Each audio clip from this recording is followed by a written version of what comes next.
আস্ত একটা ট্রাঙ্ক মাথায় নিয়ে হাজির ৭০ বৃদ্ধ। গায়ের এদিকে ওদিকে লাগানো রয়েছে সচিত্র পরিচয়পত্রের জেরক্স কপি। রাজ্য জুড়ে চলা এসআইআর হয়রানির শিকার এই বৃদ্ধ। পশ্চিম মেদিনীপুর ঘাটালের আজবনগর ২ গ্রাম পঞ্চায়েতের ১৮৭ নম্বর বুথের বাসিন্দা তিনি। নামের হেরফেরে ডাক পড়েছে শুনানিতে।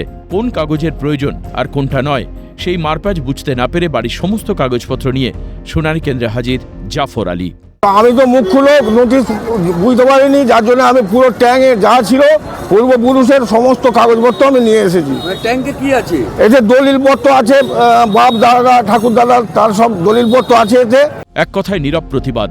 ঘটনায় কমিশনের আধিকারিকদের তরফে কোনো বক্তব্য মেলেনি। তবে পুলিশ কর্মী ওই ব্যক্তিকে ট্রাঙ্ক নিয়ে বিডিও অফিসের বাইরে চলে যাওয়ার আর্জি জানান। ফাইলটা নিয়ে আসুন, ট্রাঙ্কটা বাইরে রাখুন।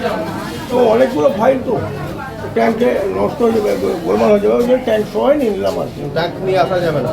আচ্ছা, আপনার যা ডকুমেন্টস থাকবে আপনি একটা ব্যাগে করে নিয়ে আসবেন। মালদহ ডায়মন্ড হারবারের পর এবার মুর্শিদাবাদ। বারবার হয়রানি, নাগরিকত্ব প্রমাণ করতে একাধিকবার শুনানি কেন্দ্রে ডাক। এবার মাথায় নথি ভর্তি বোঁচকা আর এক হাতে বাবার কবর নিয়ে শুনানি কেন্দ্রের দিকে ছুটলেন বৃদ্ধ কেবি শেখ। গলায় ঝোলানো নাম পরিচয় লেখা কাগজ।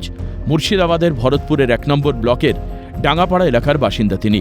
ঘটনার ভিডিও ভাইরাল হতেই শোরগোল। কিসের লেগে পোস্টার নিয়ে যাচ্ছেন? আমি নিয়ে যাচ্ছি, আমার একটা কাগজ 4 বার ঘুরে আসছে। কোন জিনিসটার দরকার আর কেন মনে ঘুরে আসবে সেইটা। আমরা যে মাথায় আছে এটা কি? আমার মাথায় আছে আমার দাদুর বাপের দলিল আছে, দাদুর আছে, আমার বাপের আছে, আমার আছে, আমার ছেলের আছে। আর হাতে যেটা আছে হাতে একটা ঝোলা দেখছি। কবরের মাটি। কবরের মাটি কেন? হ্যাঁ, কবরের মাটি। বেশ, আর কি দরকার আছে বুঝবে, আবার সেটা আমি জোগাড় করব।